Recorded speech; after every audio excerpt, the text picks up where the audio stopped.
అక్షరాల 10 లక్షల అమౌంట్ అనేది ఒకేసారి మన బ్యాంక్ అకౌంట్ నుంచి పోతే ఎలా ఉంటుందో చూడండి ఒకసారి ఫ్రెండ్స్. ఇది రీసెంట్ గానే జరిగినటువంటి విషయం అనమాట. ఇది మా ఫ్రెండ్ కు జరిగింది. ఈ విషయాలన్నీ కూడా తెలుసుకోకపోతే కొద్దిగా నష్టపోతారు. దయచేసి ఖచ్చితంగా ఈ వీడియో లాస్ట్ వరకు చూడండి. ఈ డబ్బులు అనేటివి ఏ విధంగా కొట్టేశారు, ఎలా పోయినాయి, తర్వాత ఆ డబ్బులు ఎలా కనుక్కున్నారు, ఎలా రాబట్టుకున్నారు, అసలు ఆ డబ్బు వచ్చిందా లేదా అనే విషయాలన్నీ కూడా నేను ఈ వీడియోలో అయితే మీకు చెప్పబోతాను. అయితే మ్యాటర్లోకి వెళ్లే ముందు కొత్తగా మన వీడియోస్ ఎవరైనా చూస్తున్నట్లయితే మన ఛానల్ ని మర్చిపోకుండా సబ్స్క్రైబ్ చేసుకోండి. ఈ వీడియోకి ఒక లైక్ చేయండి. అయితే ఇక మనం మ్యాటర్లోకి వెళ్ళి చూస్తే మా ఫ్రెండ్ రీసెంట్ గానే గల్ఫ్ కు రావడం జరిగింది. గల్ఫ్ కు వచ్చిన తర్వాత ఒక 7-8 సంవత్సరాలు ఇక్కడే నిలబడిపోయారు వాళ్ళైతే.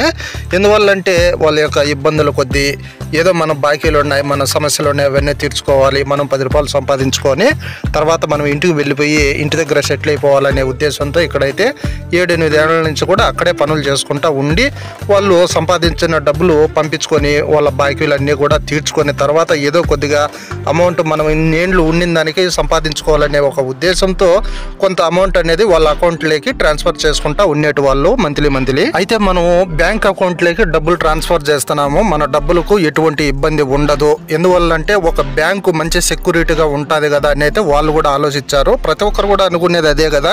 డబ్బులు మనము బ్యాంక్ అకౌంట్లో వేసి పెట్టుకున్నామంటే మన డబ్బులు ఎక్కడికి వెళ్ళదు అనే ధైర్యంతో ఉంటాము ఎవరైనా కానీ. వీళ్ళు కూడా అదే ధైర్యంతో ఏదో వాళ్ళ ఖర్చులు అంతా ఎంతో పోయిన తర్వాత మిగిలిన అమౌంట్ అనేది వాళ్ళ బ్యాంక్ అకౌంట్లోకి ట్రాన్స్ఫర్ చేసుకొని అలా పొదుపు చేసుకుంటా ఉండేవాళ్ళు. ఆ విధంగా ఉండంగా కొద్ది రోజుల తర్వాత ఆయా బ్యాంకు మేనేజరే వీళ్ళ అడ్రస్ కనుక్కొని వీళ్ళ ఇంటి దగ్గరికి వచ్చి వీళ్ళ చిరునామా అడుక్కుంటూ వచ్చేసాడు అనమాట ఆ ఊరు దగ్గరికి. అయితే ఇక మా ఫ్రెండ్ వాళ్ళ పేరెంట్స్ వాళ్ళ ఇంటి దగ్గరే ఉన్నారు కదా, అందువల్ల ఆ బ్యాంక్ మేనేజర్ వాళ్ళ దగ్గర పోయి వాళ్ళతో కలిసి మాట్లాడాడు.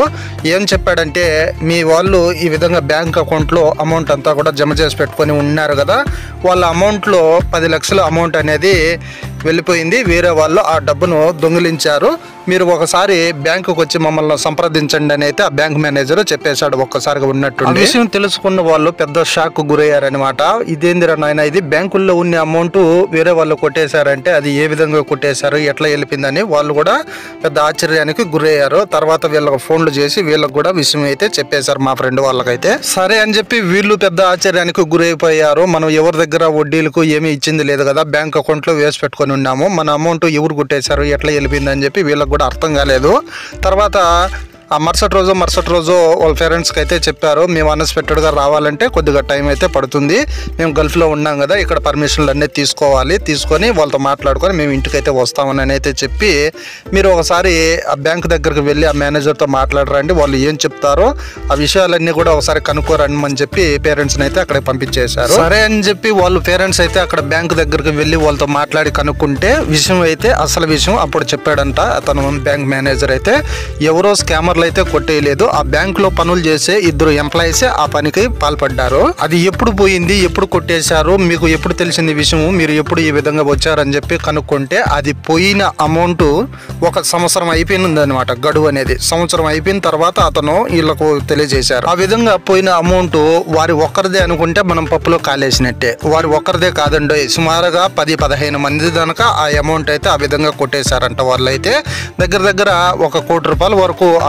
బ్యాంక్ లో స్కామ్ అనేది జరిగింది. బ్యాంక్ లో ఉండే ఎంప్లాయీస్ ఏంది, డబ్బులు కొట్టేసేది ఏంది అని అనుకుంటారా, ఎవరైనా అనుకునే విషయం అదేనమాట. కాకపోతే బ్యాంక్ లో ఉండే ఎంప్లాయీస్ వాళ్ళకు అన్ని విషయాలు తెలుస్తూ ఉంటాయి, ఎవరి అకౌంట్ లో ఎంత అమౌంట్ ఉంది, ఎట్లా ఫిక్స్డ్ డిపాజిట్లు చేశారు, ఏమని అన్ని వివరాలు అయితే వాళ్ళకు తెలుస్తూ ఉంటాయి. అక్కడ క్యాషియర్లకు కానీ అక్కడ పనులు చేసే ఎంప్లాయీస్ కి అయితే వాళ్ళు ఆ బ్యాంక్ లో ఎంప్లాయీస్ అయితే ఆ విధంగానే ప్లాన్ వేసుకొని వాళ్ళు సంవత్సరం నుంచి కూడా ఆ ప్లాన్ అనేది ఆ విధంగా మాట్లాడుకొని వాళ్ళు ఈ డబ్బులకు కొట్టేసేదానికైతే పాల్పడ్డారు. అక్కడ బ్యాంక్ లో పనిచేస్తా ఉండేటువంటి ఒక క్యాషియర్ అక్కడ ప్యూన్గా ఉంటాడు కదా, ఇతను ఇద్దరు కలిసి ఈ పని అయితే చేశారంట. ఎందువల్ల చేశారంటే ఆ డబ్బులు తీసుకొని వాళ్ళు వాళ్ళ సొంత అవసరాలకైతే ఖర్చులు పెట్టేశారు. వేరే రియల్ ఎస్టేట్ పైన పెట్టడం, కొన్ని బెట్టింగ్స్ మీద పెట్టడం, ఇట్లా ఈ వాటన్నిటిపైన ఈ అమౌంట్ అంతా కూడా వాళ్ళు యూజ్ చేసుకున్నారు. అలాంటి వాటిపైన ఈ డబ్బులు పెద్ద మొత్తంలో ఇన్వెస్ట్మెంట్ చేస్తే మంచి ఆదాయాలు వస్తాయి, వచ్చిన తర్వాత మనం లాభం అనేది తీసుకొని వాళ్ళ డబ్బులు వాళ్ళ అకౌంట్లోనే వేయొచ్చు అనే ఒక ఉద్దేశంతో ఆ పని అయితే చేశారంట వాళ్ళు. వాళ్ళు. ఇక తర్వాత చేసేది ఏముంది, ఇక బ్యాంకు వాళ్ళ సంగతి అయితే మనకు తెలిసిందే కదా, చాలా రిస్కులు పెడతారు వాళ్ళు. వాళ్ళ పనులు ఏదైనా చేయాలంటే మనకు చాలా రిస్క్ గా